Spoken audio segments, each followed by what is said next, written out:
Olá, seja muito bem-vindo ao nosso quadro Dicas Simples para o seu dinheiro valer mais. E hoje nós vamos falar ainda sobre planejamento. Nós podemos realizar todos os nossos sonhos, desde que a gente consiga organizar isso.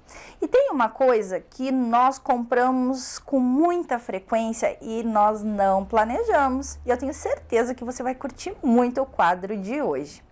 Então, vem comigo! Hora de falar de planejamento financeiro.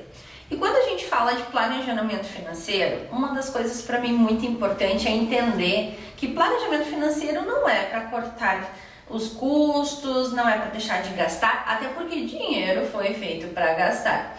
O que eu quero falar de planejamento financeiro é o que ele nos proporciona, que é qualidade de vida. Quando a gente tem uma vida financeira organizada, a gente tem uma vida financeira mais feliz. Não é verdade? Você dorme mais tranquilo porque sabe que no dia seguinte não vai ter que se preocupar com os boletos que estão chegando e eles vão chegar sempre, porque é uma coisa normal do nosso dia a dia.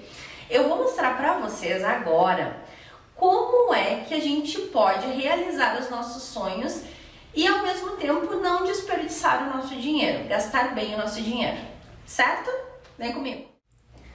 O carro hoje na nossa vida, ele não é mais um bem de consumo desejável, ele já é um bem essencial, porque a gente depende dele para nos locomover para o nosso trabalho, para a gente poder viajar. Então eu vou dar o exemplo do planejamento financeiro na compra de um carro, para você ver que se eu me organizar, eu posso deixar mais dinheiro no meu bolso.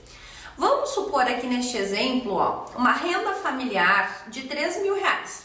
Então a pessoa tem R$3.000 de salário e ela quer comprar um veículo de R$25.000. Normalmente as pessoas não se organizam para isso e elas vão lá na concessionária, olham aquele carro que elas gostaram e elas já saem de lá com financiamento bem pesado no seu orçamento e ele não está preocupado, porque para ele é importante a parcelinha estar de acordo com o seu bolso. E ele não sabe todos os demais custos que ele vai ter com aquele carro no futuro, que a gente vai falar um pouquinho depois na sequência sobre isso. Mas, então, ele tem uma renda de 3.000 e ele quer comprar um veículo de 25. Ele financiou esse veículo em 48 parcelas de R$ 1.082,66. Há uma taxa de juros a 3,50. Eu tô usando uma taxinha bem barata aqui, tá, pessoal? Porque mesmo que eu sei que a Selic tá baixa, a taxa de financiamento de veículo, ela acaba sendo muito alta. Ele que comprou esse carro em 48 vezes, ele comprometeu por 48 meses a sua renda, que equivalem a 4 anos, 36% só na parcelinha do carro. Mas ele podia pagar R$ 1.082,66, foi lá e comprou o carro. No total, ele vai pagar aquele carro que vale 25 mil, ele vai pagar R$ 51.967,68. É uma grana, né, gente? Ele poderia comprar tranquilamente 2 carros se ele tivesse se organizado. E não se assustem, porque isso é uma coisa corriqueira, acontece diariamente com muita gente e eu sei que você está se identificando com isso. Depois de 4 anos, esse veículo ele não vai mais valer 25 mil, porque existe uma coisa chamada FIP. A FIP, ela desvaloriza esse veículo. Então, depois de 4 anos, o seu veículo de 25 vai estar valendo apenas 12.500.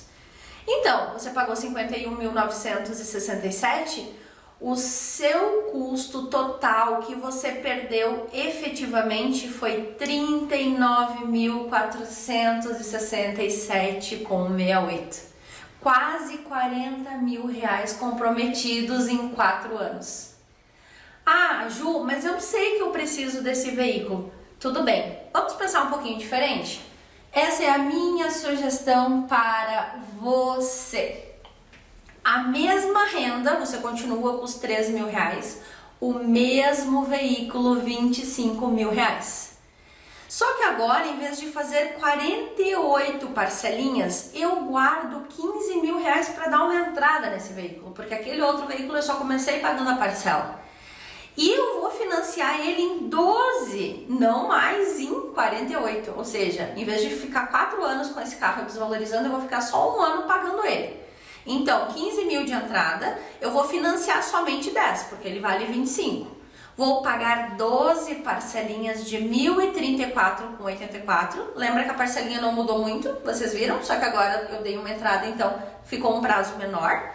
E o total que eu vou pagar é de R$ 12.418,08, que é o que ainda vai faltar para pagar, numa taxa de 3,5. Olha a diferença, pessoal. Agora eu continuei comprometendo a minha renda só por 1 ano, os 34,4, mas eu perdi apenas 4.918, porque esse veículo ele vai ficar valendo ainda 22.500. Ele não teve a desvalorização dos 4 anos que você ficou pagando. O valor total pago no veículo foi 27 e você perdeu apenas 4. Tudo bem. Na verdade, a gente fala que carro é investimento, né? Carro nunca vai ser investimento. Então, para você ver como faz diferença um planejamento, simplesmente porque eu me organizei e juntei uma entrada para comprar o mesmo bem.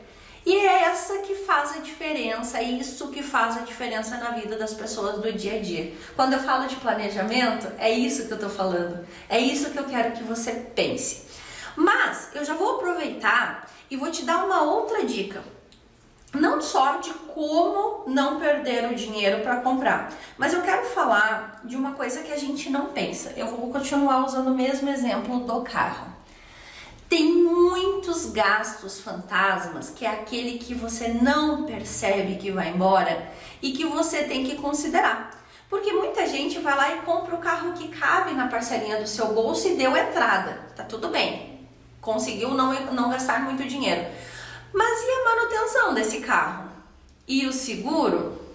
A gasolina. Gente, tem pessoas que não calculam o custo de gasolina para o carro poder andar. E aqui na cidade de Canela, Gramado e região, a gasolina custa muito alto, que é onde nós estamos gravando esse vídeo neste momento. Multas, desvalorização, IPVA, estacionamento, que é uma coisa muito comum também. Então, quando a gente percebe, nós estamos pagando lá a prestaçãozinha do carro, mas a gente também tem vários outros custos que a gente esquece de computar no nosso orçamento. Viu porque no final do mês não sobrou dinheiro?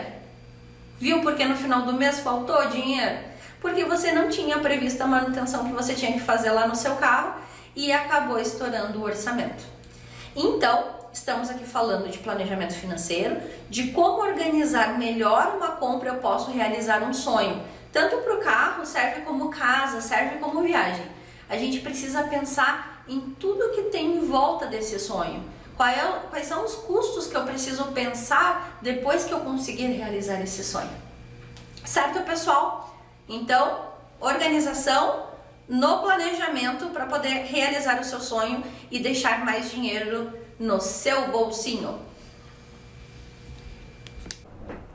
E a dica de ouro da semana é: se você ficar comprando coisas que você não precisa, logo vai ter que começar a vender coisas que você precisa. Até a próxima semana!